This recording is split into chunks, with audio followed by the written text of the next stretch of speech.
O que se espera, evidentemente, é que em meio às fases que os Estados Unidos anunciaram e que vão ocorrer, além disso, também detalhar o secretário de Estado, Marco Rubio, perante o parlamento norte-americano sobre as eleições. Para que, dessa forma, também Maria Corina Machado possa se candidatar e possa ser registrado a mudança que realmente muitos venezuelanos estão esperando neste momento. Delcy Rodrigues segue implementando mudanças nos altos comandos do Exército Bolivariano, que no total, como relatamos no Radar 24, somam 19. Foram acrescentadas 2 últimas mudanças que Delcy Rodrigues executou, e isso é no comando da Força Armada Nacional. Lidou bem com os 2 lados, praticamente, diz Donald Trump. Não só com Maria Corina, mas também com Delcy Rodrigues, que, como vemos, é a responsável neste momento pela transição. Sempre ressaltando o presidente dos Estados Unidos, que está cumprindo com todos os requisitos que os Estados Unidos impõem sobre a Venezuela. Tem se falado sobre as eleições na Venezuela, e foi perguntado ao presidente dos Estados Unidos, Donald Trump, sobre esse tema. Para quando estão previstas as eleições na Venezuela? Que possam, além disso, abrir o caminho para a saída do chavismo. Vamos ouvir a seguir o que indicou o presidente norte-americano. Vamos ver como eles se saem? Antes de tudo, precisamos assumir isso. É preciso muito dinheiro para recuperar isso agora.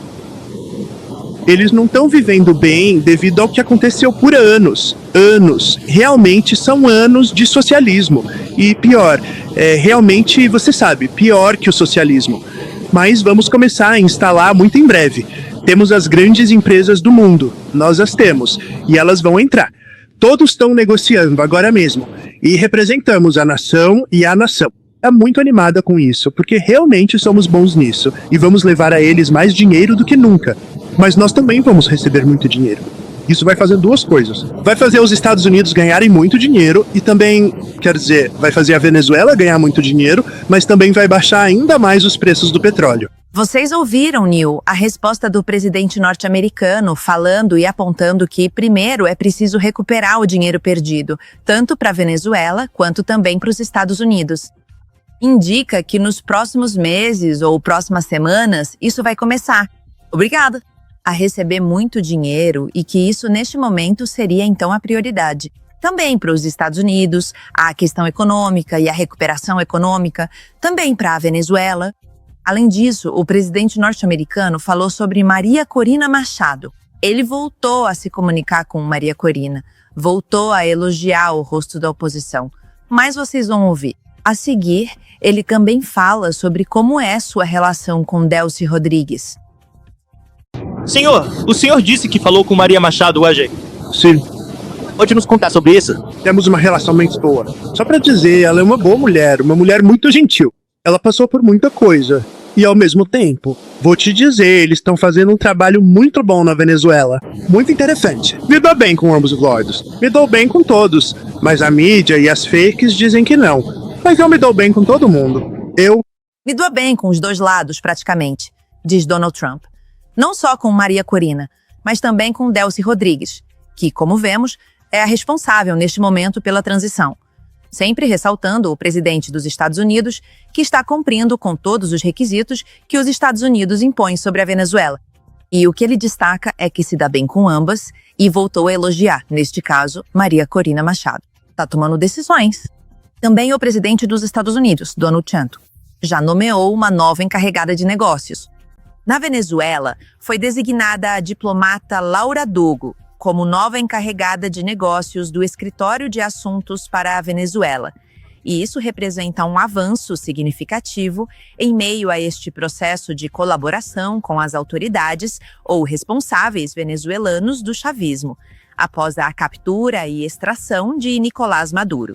Desta forma, começamos o Radar 24. Damos as boas-vindas a todos vocês. Quem os cumprimenta, como sempre, é Cíntia Garreta. E vamos falar sobre uma informação que já havia sido comentada, mas que continua sendo reportada pela mídia. E neste caso, é o jornal britânico The Guardian, que aponta mais detalhes sobre a colaboração que teriam realizado os irmãos Rodrigues, Delcy Rodrigues e seu irmão Jorge Rodrigues, atualmente presidente da Assembleia Nacional Bolivariana, para cooperar com a captura e extração de Nicolás Maduro. O que essa publicação está apontando detalhadamente é que, de maneira totalmente secreta, os irmãos Rodrigues teriam colaborado ativamente com funcionários dos Estados Unidos muito antes da eventual captura ou extração de Nicolás Maduro. Anteriormente, eles teriam conduzido e realizado essas conversas com altos funcionários governamentais dos Estados Unidos.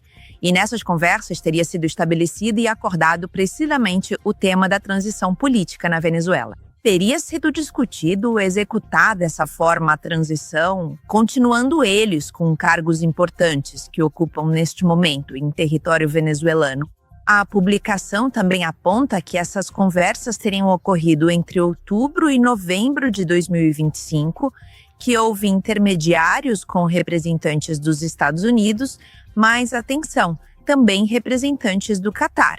É o que menciona a publicação. E é mencionado que houve promessas de apoio, uma vez que Maduro deixe o cargo e acabe sendo removido. É isso que aconteceu. Nós todos vimos que levaram embora, capturaram o ditador venezuelano. Porém, quem está assumindo toda a complexa transição política neste momento é Delcy Rodrigues. O que se espera, evidentemente, é que em meio às fases que os Estados Unidos anunciaram e que vão ocorrer, além disso, também detalhar o secretário de Estado, Marco Rubio, perante o parlamento norte-americano sobre as eleições. Para que, dessa forma, também Maria Corina Machado possa se candidatar e possa ser registrado a mudança que realmente muitos venezuelanos estão esperando neste momento. Vamos ao território da Venezuela, porque o que aconteceu é que já foi aprovada a nova lei de hidrocarbonetos, que é uma das mudanças. Também era algo que vinha sendo solicitado para ser implementado. Isso foi aprovado em primeira votação e abre justamente o setor petrolífero para o investimento privado.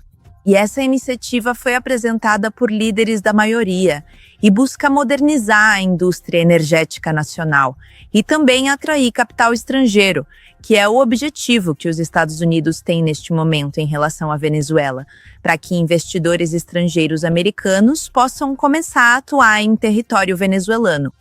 Enquanto essa lei de hidrocarboneto está sendo discutida, também volta a se manifestar uma declaração do chamado Príncipe. O filho de Nicolás Maduro, Nicolásito, como muitos o chamam, afirmou que sente falta do pai. Agora, vamos ouvi-lo.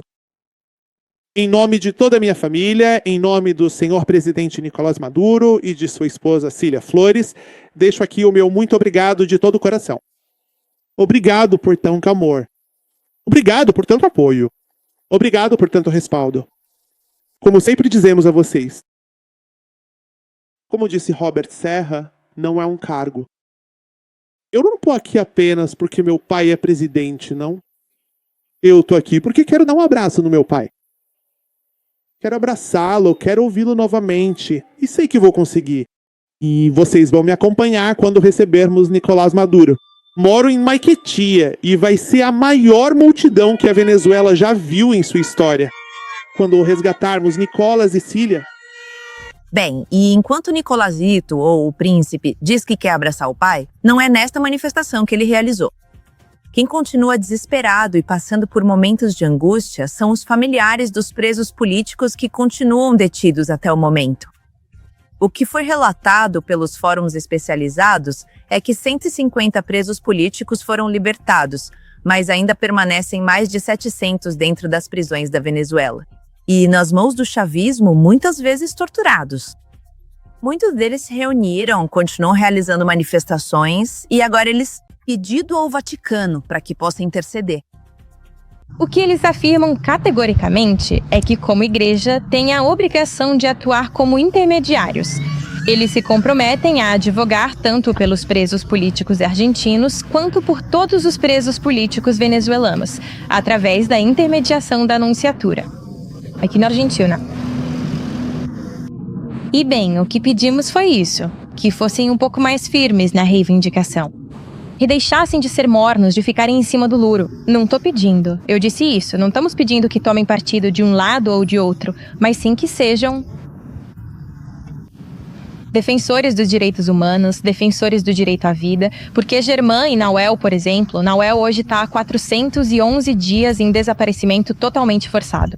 Nauel nunca nos ligou, Nauel nunca esteve em contato com a família.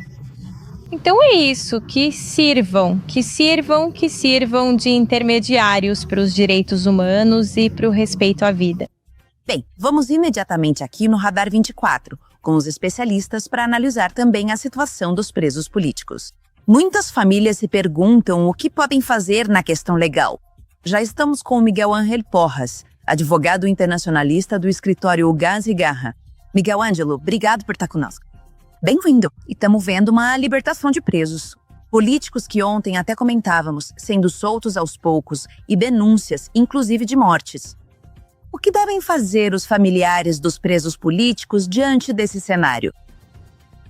Boa tarde, Cintia. Obrigado por me convidar para o seu programa.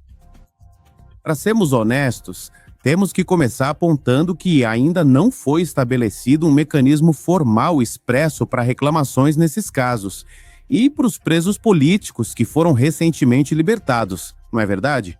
E a única coisa que podem fazer, por enquanto, os familiares devem estar atentos, vigilantes e denunciar qualquer irregularidade que possam encontrar ou quando perceberem que seus familiares, cujas vidas estejam em um perigo, não é? Ou caso alguém tenha falecido de maneira suspeita. Essas são as únicas coisas que, por enquanto, podem fazer, porque não existe, como mencionei, um mecanismo legal pré-estabelecido para, casos de reivindicações de indenização. A que organismo internacional poderiam recorrer? Antes da entrevista, apresentamos que muitos familiares estão até pedindo ao Vaticano que intervenha. Sim, definitivamente. Só resta que as instituições tutelares cuidem deles, né? Ou seja, como você mencionou, talvez a intervenção do Vaticano, pressão externa ou dos próprios Estados Unidos, né? Porque o presidente Trump, há alguns dias, ele mesmo se atribuiu essas liberações, né? Dizendo que se os Estados Unidos não tivessem intervindo, provavelmente essas pessoas não teriam sido libertadas, né? Então, os familiares agora têm o recurso de chamar os organismos internacionais para que, de alguma forma, exerçam algum tipo de pressão sobre o governo venezuelano. Mas, dadas as circunstâncias, eu não vejo que vai haver muitas mudanças nesses dias, né? Porque começaram essas liberações e parecia que o processo ia continuar. Mas, como você bem disse, tem acontecido a conta-gotas. Não existe um processo fácil de identificar agora. Agora, dos Estados Unidos também vem mensagens de que o pedido é para que todos os presos políticos sejam libertados. O que acontece com as famílias, por exemplo, dessas últimas semanas, em que se contam 2 presos políticos que faleceram sob custódia do chavismo? Como eles podem proceder? Como eles podem encontrar justiça? Pois bem, novamente, enquanto a estrutura já estabelecida do chavismo continuar firmemente no poder, porque, embora Maduro tenha sido afastado do cargo, a estrutura se mantém, não é verdade?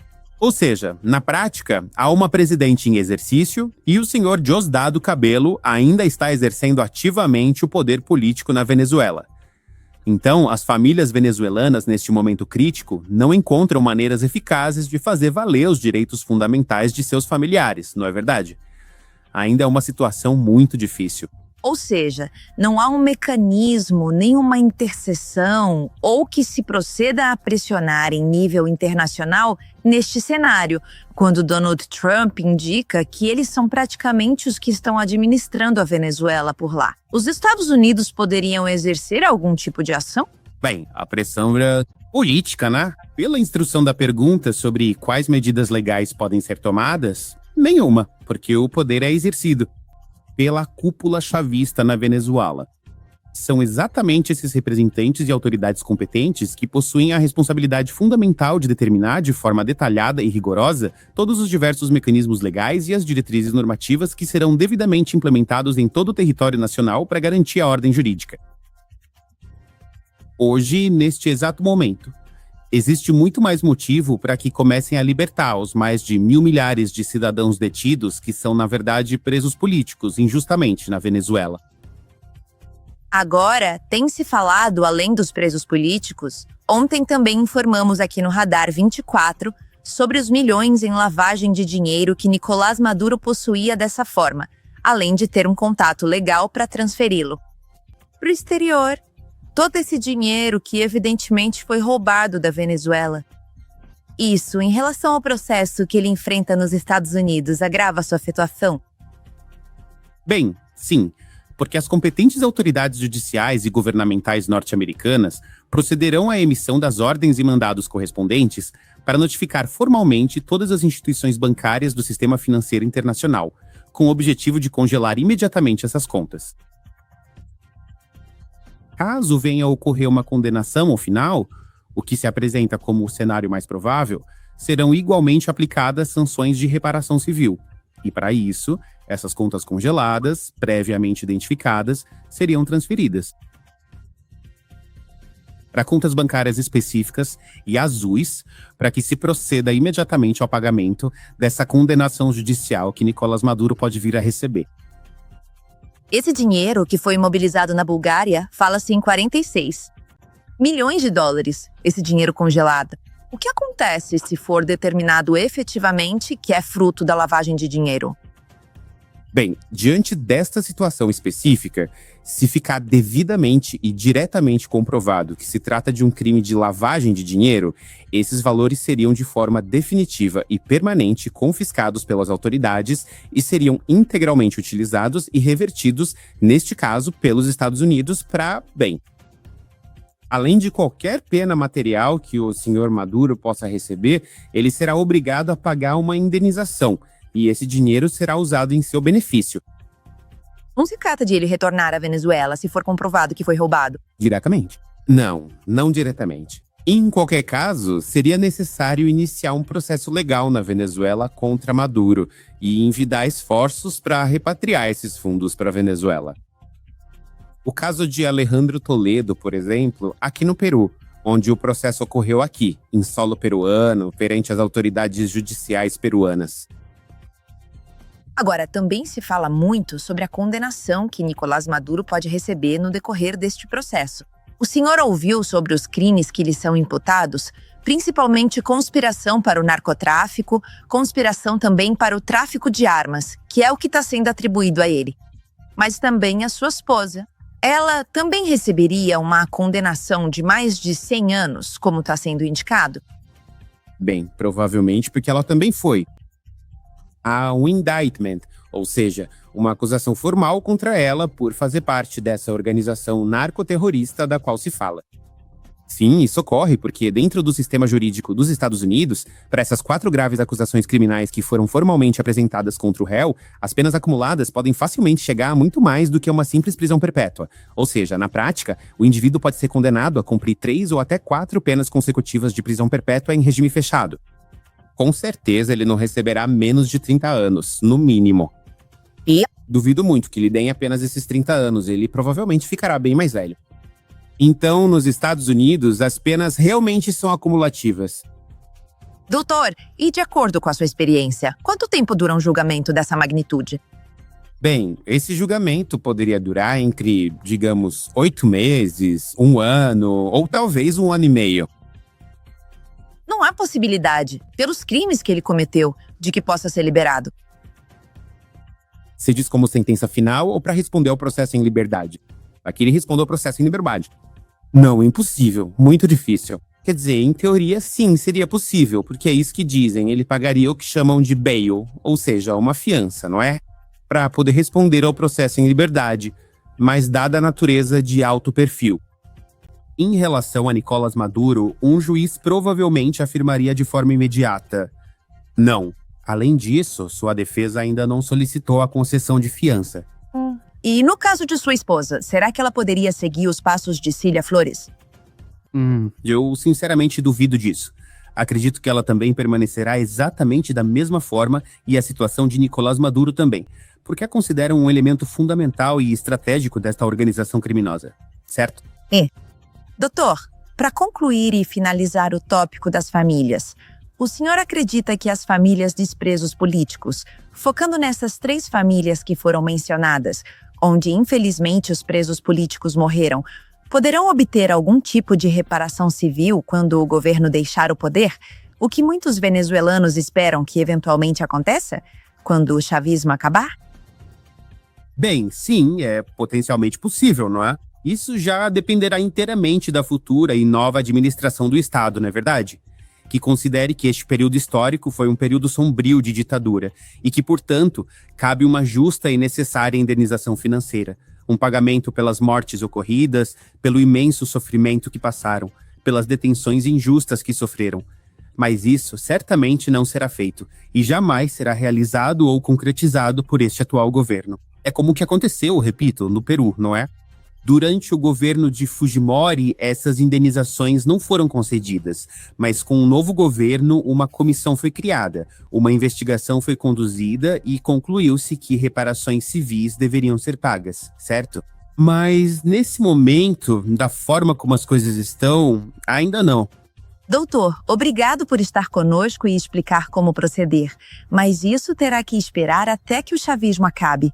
Conversamos com o Dr. Miguel Ángel Porras, advogado em Internacionalista. Bem, e continuamos com mais informações e Delcy Rodrigues segue implementando mudanças nos altos comandos do Exército Bolivariano, que no total, como relatamos no Radar 24, somam 19. Foram acrescentadas 2 últimas mudanças que Delcy Rodrigues executou, e isso é no comando da Força Armada Nacional, com a nomeação de novos comandantes das Zonas de Defesa Integral, ZOD, como são conhecidas na Venezuela, nos estados de Trujillo e Nueva Esparta. Desta maneira, informou oficialmente o comandante estratégico operacional Domingo Hernandes Lares e o general de divisão Luman Hernandes Vargas, que foi devidamente nomeado para liderar a ZOD de Trujillo, e o vice-almirante Pedro González Rubio, que assumiu, neste caso específico, a direção da ZOD em Nueva Esparta. Eles indicaram que ele possui todas as competências e qualidades necessárias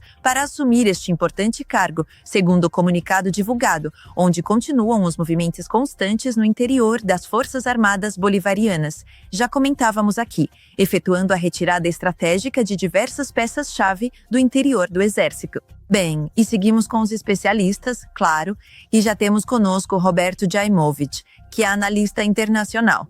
E vamos falar, obviamente, sobre o que está sendo executado, tendo Delcy Rodrigues no comando, que continua, como vocês viram aqui no Radar 24, realizando mudanças no interior das Forças Armadas Bolivarianas. Roberto, bem-vindo. Obrigado por estar conosco. E o que estamos vendo nos últimos dias é que as mudanças, os movimentos de peças-chave nas Forças Armadas Bolivarianas continuam. Qual é a interpretação exata que você poderia oferecer em relação a isso? Boa tarde, obrigado pelo convite. Existem diversas interpretações possíveis para este cenário. Poderia ser uma tentativa clara da presidente em exercício, Delcy Rodrigues, de consolidar e fortalecer sua influência política diante de outras facções internas. Por exemplo, a de Diosdado Cabello ou a de indivíduos que permanecem estritamente leais ao ditador Maduro.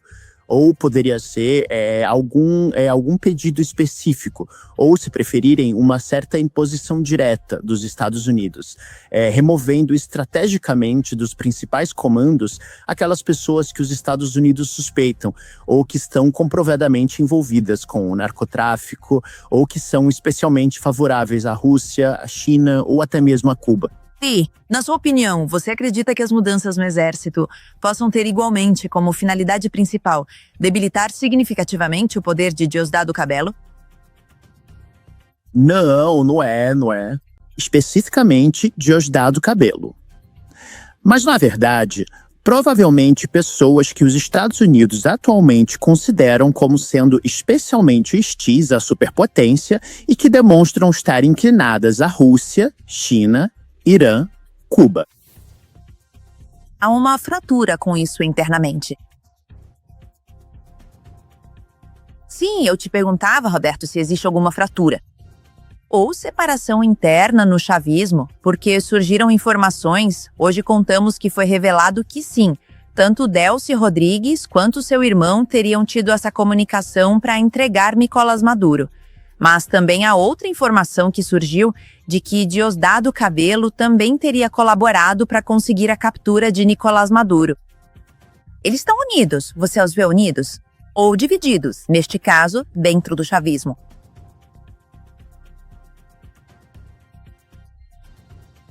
Eu sinceramente imagino que há duas forças poderosas trabalhando em direções completamente opostas e conflitantes. Por um lado, a recente captura de Maduro obviamente semeou uma profunda desconfiança dentro do próprio regime autoritário, onde devem existir diversas facções internas. Afinal, quem exatamente conversou com os Estados Unidos para permitir que essa captura ocorresse de fato? Que ofereceram? Toca. Será que eles estariam realmente dispostos a entregar mais alguém às autoridades dos Estados Unidos? E isso certamente gera uma forte desconfiança entre as diferentes facções e líderes do regime. Roberto, seguindo agora, além disso, ao que diversos analistas apontam como outro objetivo de Donald Trump, com a incursão ou extração que ele realizou na Venezuela de Nicolás Maduro, o seu próximo alvo estratégico seria Cuba. Você acha que está nos planos dele? Provavelmente. Um dos membros do governo Trump, o secretário de Estado Rubio, que nasceu em Cuba, é de família cubana, realmente gostaria de fazê-lo. Mas o fato fundamental é que Cuba é um país extremamente pobre em recursos naturais, encontrando-se agora em uma situação econômica e social muito grave e preocupante. E, na verdade, não representa atualmente nenhum tipo de ameaça importante ou significativa para a segurança desta grande nação. É a segurança dos Estados Unidos. Portanto, eu não considero que seja uma possibilidade muito provável que Trump queira investir recursos significativos para tentar invadir Cuba. Não creio que ele faria isso. Talvez tentaria pressionar por uma transformação completa no regime governamental por meio de medidas econômicas e políticas rigorosas. Mas, de fato, não me parece nada provável o uso da força militar direta contra Cuba. Isso ocorre porque, como eu disse anteriormente, trata-se de um país sem recursos naturais e mergulhado em uma crise econômica e social absolutamente terrível. E se os Estados Unidos decidissem ocupar Cuba, passariam até a obrigação de se responsabilizar por boa parte de sua reconstrução. Uma última pergunta sobre como está sendo conduzida a transição neste momento na Venezuela. Muitos venezuelanos temem que, pelas declarações que Donald Trump tem dado, agora mesmo, quando disse, sim, falo com Maria Corina, mas também me dou muito bem com os atuais responsáveis pela Venezuela. Você acha que a saída do chavismo vai demorar muito para que o território venezuelano possa finalmente ser governado de outra forma?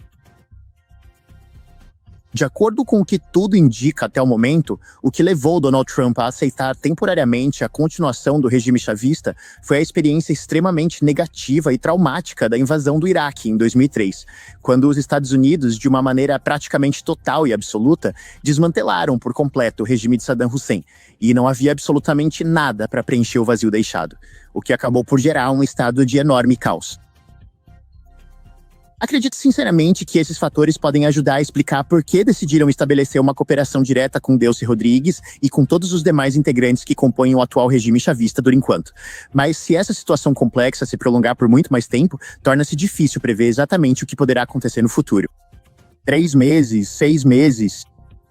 Diante do fato de que não parece haver indícios de que os Estados Unidos demonstrem nenhum tipo de interesse minimamente perceptível ou claro em convocar novas eleições e realizar uma transição devidamente ordenada de poder, ou mesmo em fazer com que o governo do partido de Machado, que foi quem legitimamente venceu as eleições de 2024, venha finalmente a assumir as rédeas do poder executivo, tal cenário acabaria por levantar sérias e profundas suspeitas internacionais de que, na verdade, o governo Trump não tem interesse em reestabelecer a democracia na Venezuela. Bem, muito obrigada, Roberto, por estar conosco. Conversávamos com o Roberto Jaimovich, analista internacional. Bem, e vamos continuar, porque também é preciso comentar quais seriam os últimos objetivos que o governo norte-americano teria neste momento. Segundo uma publicação do The Wall Street Journal, indica-se que para este ano de 2026, o governo dos Estados Unidos também teria como objetivo retirar o regime cubano do poder. Para isso, o que é detalhado aqui no The Wall Street Journal é que já teriam sido registradas conversas de altos funcionários com reuniões que ocorreram com exilados cubanos e também com grupos cívicos que estão em Miami. O que se destaca e se enfatiza na publicação é que o objetivo seria que essa mudança de regime aconteça neste ano de 2026. Amigos, dessa forma chegamos ao final do Radar 24.